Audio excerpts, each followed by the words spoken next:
আলেয়াকে বিয়ে করার 25 দিনের মাথায় বাহরাইন চলে যাই। বাহরাইনে থাকা অবস্থায় শুনি আলেয়া তার আগের প্রেমিকের সাথে চলে গেছে। আলেয়াকে আমার মা বাবা পছন্দ করেছিল। পারিবারিকভাবে বিয়ে হলেও আমি তাকে অনেক ভালোবেসে ফেলেছিলাম। সেই ছিল আমার জীবনের প্রথম নারী, আমার প্রথম ভালোবাসা। আলেয়ার চলে যাওয়ার বিষয়টা আমি মেনে নিতে পারিনি। সেই কষ্টে দীর্ঘ 22 বছর আর দেশে ফিরিনি।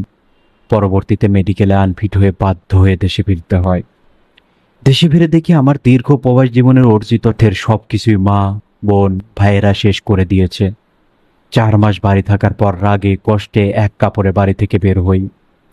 বাড়ি থেকে বের হয়েছি আজ 5.5 বছর। তারপর থেকে মাজারে থাকি, শুধু 2 বেলা ভাত খাওয়ার লোভে। এখন যাচ্ছি চট্টগ্রাম আমানত শাহর মাজারে। শুনেছি এই মাজারে নাকি খাবার পাওয়া যায়।